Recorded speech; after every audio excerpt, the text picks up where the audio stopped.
यहाँ पर मैं आपको बता रहा हूँ कि फाउंडेशन किस तरीके से रखते हैं। और फाउंडेशन में सबसे पहले क्या है कि बेसमेंट में आपका इस जगह ये जो है यहाँ गटका और सीमेंट को डाल दिया है। उसके बाद में आप ये देखते हैं कि जो बेस है वो 27 इंच से स्टार्ट हुआ है। 27 इंच के 2 रद्दे, उसके बाद में फिर आप देखते हैं कि 22 के और फिर 18 और फिर 13, उसके बाद अब ये 9 इंच पर आएंगे। तो इस तरीके से ये फाउंडेशन हम लोग रखते हैं। तो इस फाउंडेशन में आप ये देख रहे हैं कि अभी जो 9 इंच की दीवार आएगी वो सेंटर में है।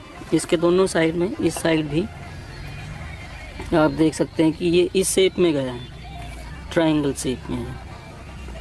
ठीक है, तो एक टाइप आपका फाउंडेशन का ये है। तो ये इस तरीके से धीरे धीरे ये घटता गया है। इस साइड से भी ये धीरे धीरे घटता हुआ है और अब ये 9 इंच की दीवार यहाँ पर आएगी। तो ये हुआ आपका 27 इंच। ये 2 रद्दे आपके हुए 22 इंच के, ये 18 इंच का, ये 13 इंच का, और उसके बाद ये आपका फिर 9 इंच का रद्दा आएगा जो अब ये प्लेंथ जिसकी बनाएंगे। ठीक है, तो एक टाइप आपका ये है फाउंडेशन रखने का। और बेसमेंट में यहाँ पे जो मैं आपको बता रहा हूँ वो आपकी गटका और सीमेंट वगैरह डाल के वो पक्का कर दिया है। वो 4 इंच 6 इंच इस तरीके से रखते हैं।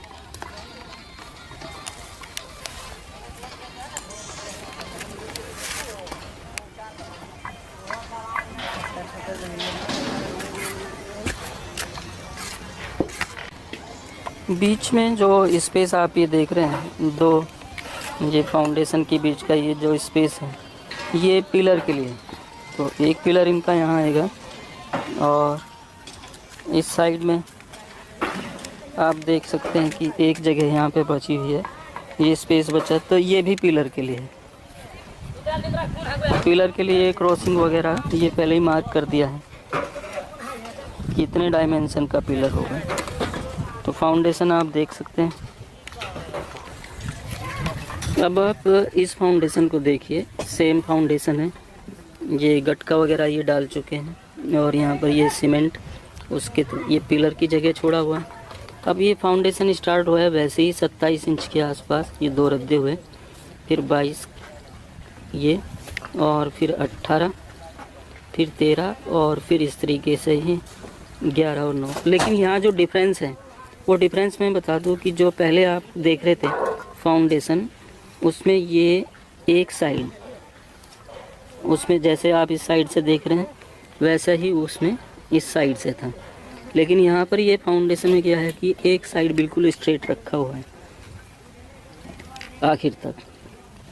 तो इसका रीज़न क्या है? इसका रीज़न ये है कि साइड में जो घर की फाउंडेशन आएगी, जो साइड वाला प्लॉट होगा, उसके साथ में इसका कोई शेयरिंग नहीं है, पहला पॉइंट। दूसरा पॉइंट कि जब वो साइड वाला घर बनाएगा उसकी फाउंडेशन भी इसी टाइप से स्टार्ट होगी। तो अब ये जो फाउंडेशन होगी इसकी स्ट्रेंथ, जो पहली फाउंडेशन थी जो आपने देखा है उसके कंपैरेटिवली ये ज़्यादा स्ट्रॉन्ग होगा, क्योंकि उसकी फाउंडेशन यहाँ से बिल्कुल स्ट्रेट ये जाएगी, फिर ये, और स्लोप ऐसे होगा।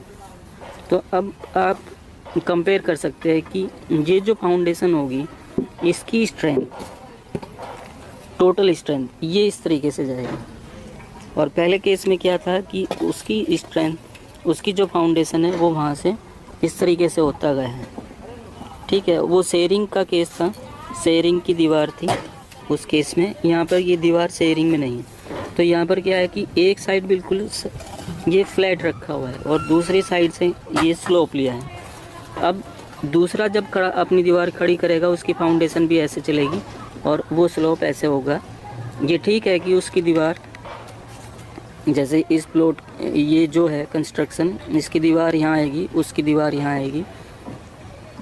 तो इस केस के अंदर जो है यही मैं बताना चाह रहा हूँ कि जो स्ट्रेंथ है, जो कंस्ट्रक्शन स्ट्रेंथ है वो ज़्यादा होगी एज़ कम्पेयर टू दी जो अदर वन है, क्योंकि इधर भी ये सेम ऐसे जाएगा। ठीक है, तो ये पिरामिड शेप आ जाएगी। और अभी जैसे ये आपका 27 इंच का है, तो 27 इंच इस साइड में होगा, तो इस तरीके से ये ना, वो भी अगर 9 इंच की दीवार लेकर चलते हैं तो 9 इंच और 9 इंच की ये 18 इंच की सपोर्ट होगी दोनों दीवारों को यहाँ पे। तो ये आप देख सकते हैं कि जो फाउंडेशन अब आपको कराना है या करते हैं तो किस स्ट्रक्चर किस शेप में लेके चलें। आपकी दीवार इंडिपेंडेंट है या आपकी दीवार शेयरिंग में है। तो इंडिपेंडेंट दीवार का बेनिफिट ये होगा कि उसकी स्ट्रेंथ ज़्यादा होगी। एक सवाल हो रहा है कि जब हम लोग फाउंडेशन रखते हैं तो फाउंडेशन में किस टाइप का सीमेंट यूज़ करना चाहिए।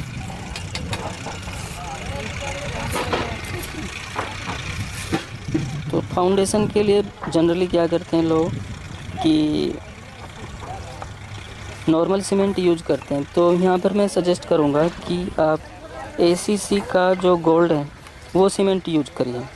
और ब्रिक्स का भी यहाँ पे थोड़ा सा ध्यान रखना चाहिए कि जो ब्रिक्स हैं वो आप किस स्टेज के ले रहे हैं।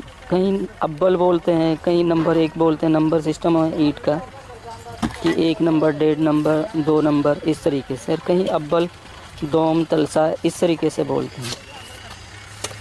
और यहाँ जैसे मैं बता रहा हूँ कि जो फाउंडेशन है, फाउंडेशन जितना स्ट्रॉन्ग होगा उतना बेटर है।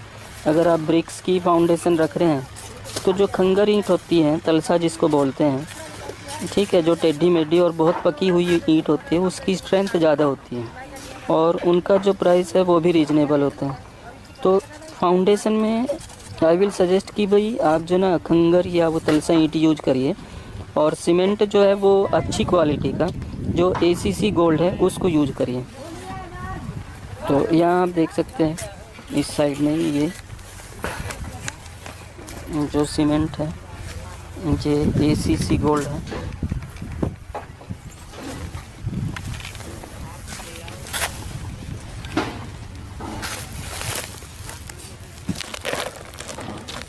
तो ये ACC गोल्ड का सीमेंट है। और रेत जो यूज किया है वो क्रेशर का रेत यूज किया हुआ है। तो इस टाइप से जो है ना स्ट्रेंथ वाइज ये काफ़ी ठीक रहेगा। ये मसाला जो है अभी जो मैं बोल रहा हूँ क्रेशर का रेत है और ACC का सीमेंट है। तो ये आपका 8-1 का है और फाउंडेशन में ये अच्छा है।